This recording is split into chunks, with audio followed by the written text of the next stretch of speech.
Hey,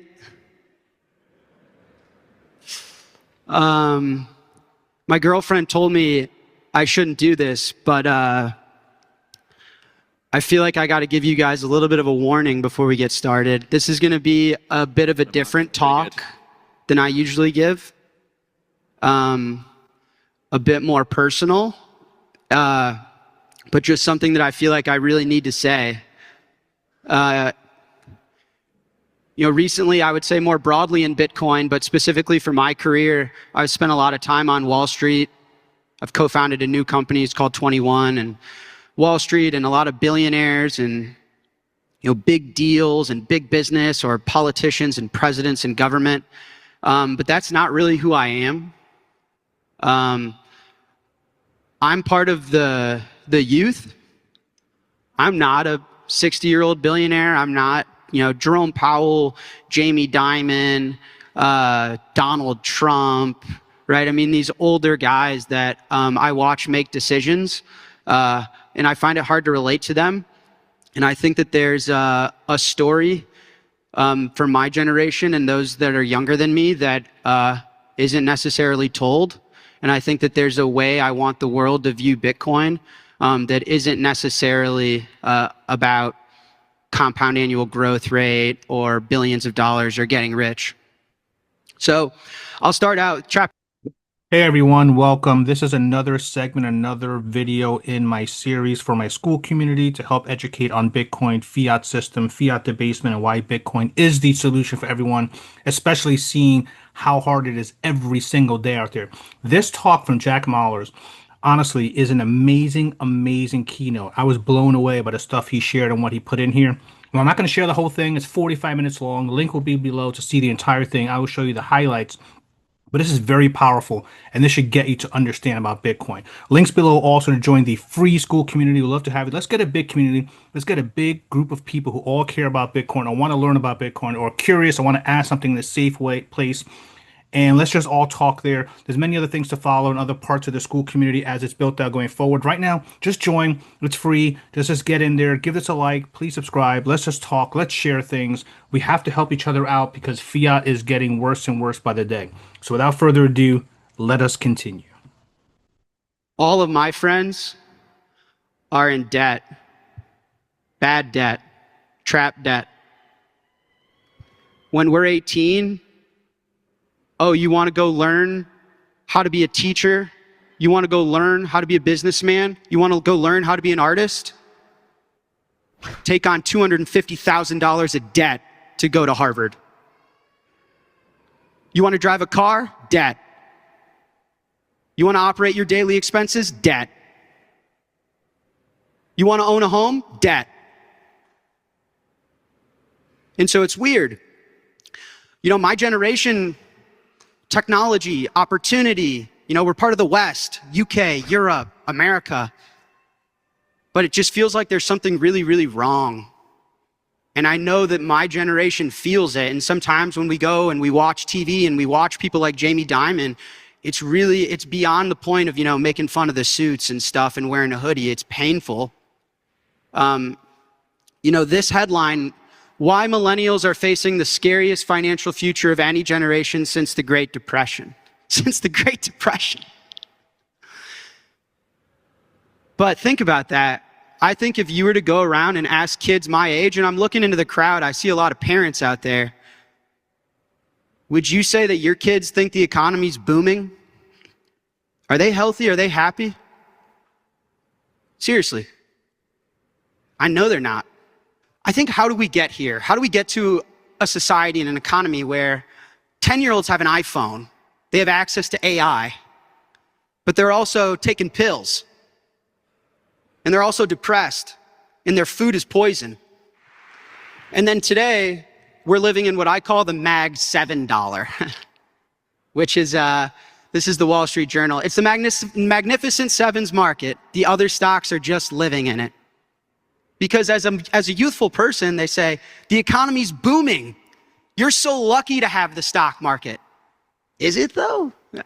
I mean, these 7 companies are booming, but the rest of the stock market is shit.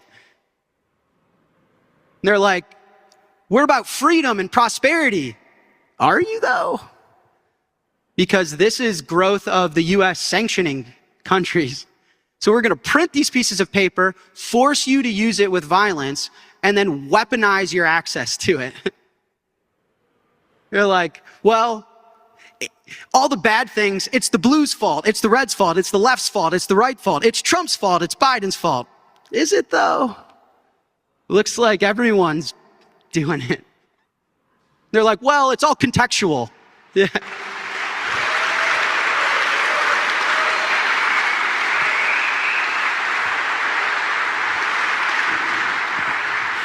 And they say, and they tell us this in school.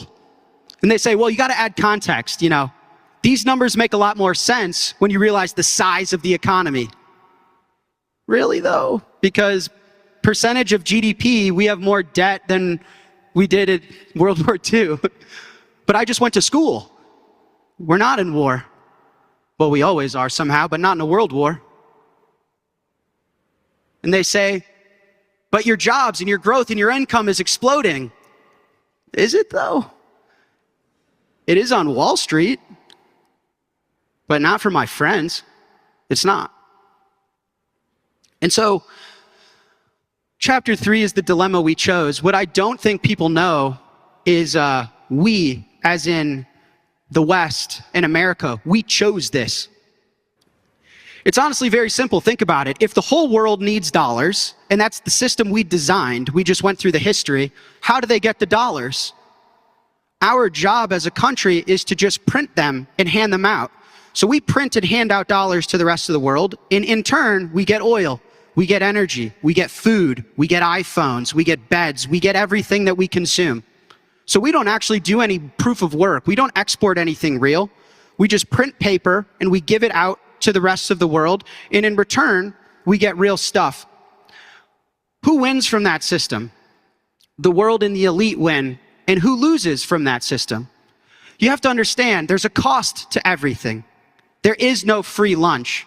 If we could just print money, why is there such thing as world hunger? Why is there such thing as poverty? Why is there such thing as depression?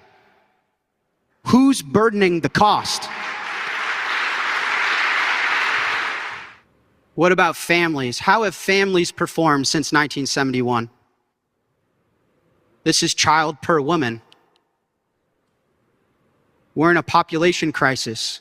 You see that line? That's when we started printing money. That's weird, isn't it? What about the percentage of children born to unwed women?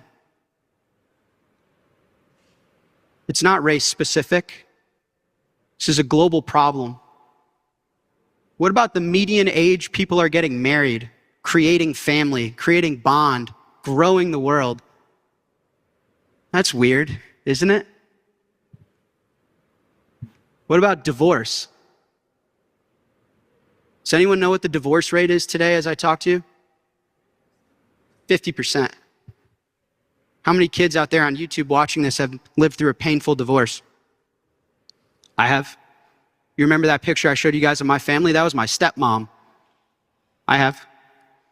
How many kids have been through terrible depression because you grow up watching your family erode? I have. What about health? That's weird. As soon as we started printing money, we started printing industrial sludge to put in our gut. Huh. Turns out when you print money and you export the very fabric of society and you make everything about the marginal cost to produce things, you disease your food. That's weird.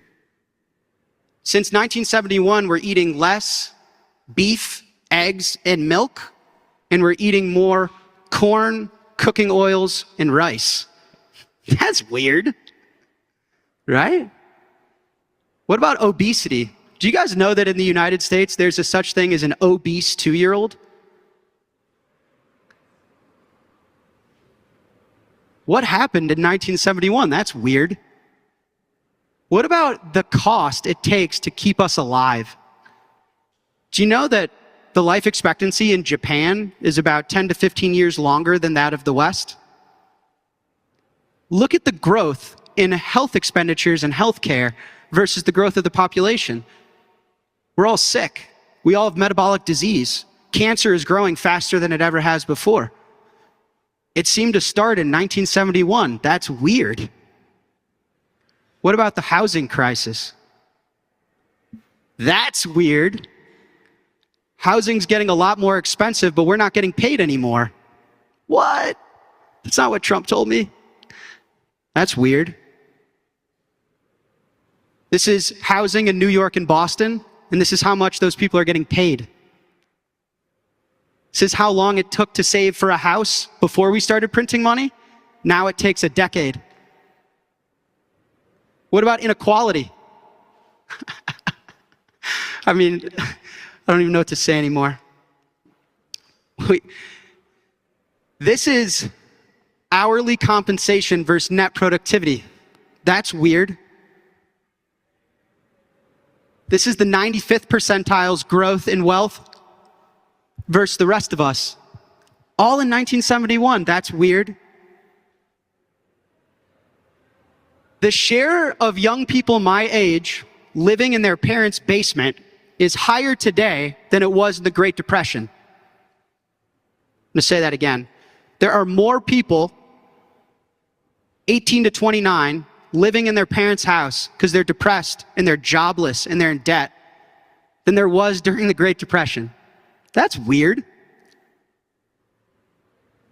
What about families with children that are living in poverty? You see that orange line? That's single mothers in poverty having kids. Why did it start in 1971? That's weird. Do you know what happens when you debase the money and export people's jobs and put them through divorce and put them on antidepressants? And people have to watch their friends commit suicide because no matter how hard they work, it's never enough. They become criminals. Who would have thought? That's weird. This is the growth of inmates, 1971. You see, I hope it's really clear in this keynote that money is power. I hope all of that really, really resonated and really, really struck like deep into your core to understand the importance of what he just showed and him putting it all out there and really just shining a light on all of this. So really, really take that to home and understand that fiat is ruining everything. Fiat is destroying everything since 1971, and that every single country in the world has been on fiat, off the gold standard, off whatever sound money standard. This is why sound money. Yes, people are going to gold, and gold is fine. You know, gold is good to have, and I have gold, and others should have as well, whether it's, you know, hopefully for real, or if not, an ETF or something. But Bitcoin is really the long-term best ultimate solution of everything that it has that gold can't do, which we've discussed and continue to discuss. So it's not that gold is bad, it's just not as good. It's just there's no comparison. But just let's drive this home here to finish this up, as there's a lot of great stuff here, and I'm going to edit some of these more. But again, you got to see the importance of this. Got to join the Skool program. Like, subscribe. Do me a favor. Every video I watch with Bitcoin, I give a thumbs up to everybody. Just give this a thumbs up. That's all I ask. Give it a thumbs up. Give it a like. Share it. And then, you know, definitely join the free Skool group so we can talk. We can chat. We can all help each other out and help other people learn and grow and save themselves. You understand? Those who control the money control society. Permit me to issue and control the money of a nation, and I care not who makes its laws. I don't care about the law system. I don't care about the rule you're about to change. Look at the name in the bottom. Meyer Amschel Rothschild. The Rothschild family that does control all the money, started all the first banks and all the central banks, and the family that really does control all this fiat. Just let it all sink in. How much money are you printing? It's all that matters. You understand that this is really the story of humanity. We're tool builders, right? Isn't that what Steve Jobs said? I think one of the things that really separates us from the high primates is that we're tool builders. We can do this. Because what about the humans that were stuck in the rainy rainforest, cold, hungry, but invented fire? And then what about the ones that had to hunt and gather, and it was kill or be killed, and they invented the spear? And then the ones that wanted to scale society and prosper, and they invented the wheel. And ones that wanted information to be free and were tired of being oppressed and controlled, so they invented the printing press. And those that wanted there to be energy, shout out Michael Saylor, and invented electricity. And what about those that wanted to create the bicycle for our minds and invented the computer? And then what about those that wanted free speech to be for everyone and accessible to all and invented the internet? And then what about those that wanted moral laws that nobody could break and worked on Bitcoin?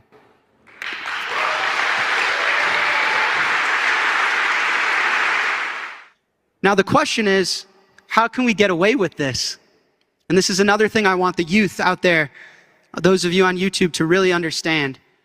Because we're sold so much bullshit. So much.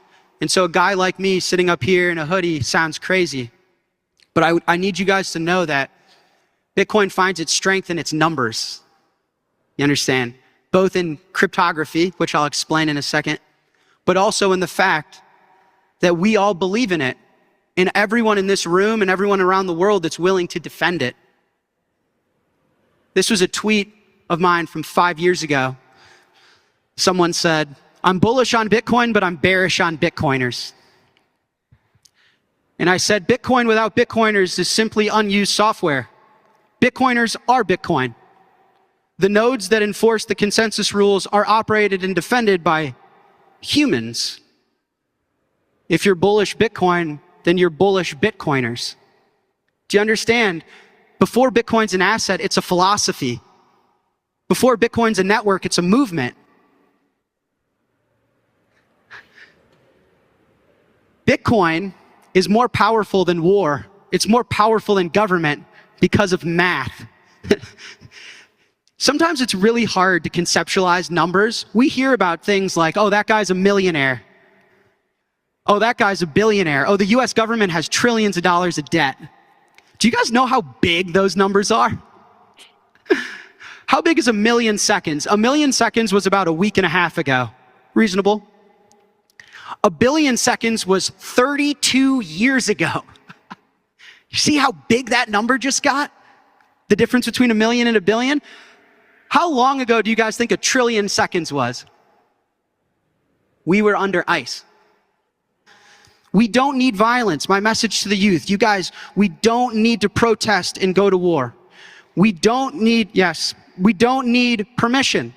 We don't need to go ask the politician or ask your teacher or ask, you just need a really big number. We don't need political favors. We don't need to lobby anyone and get them to sign our bill. Fuck that.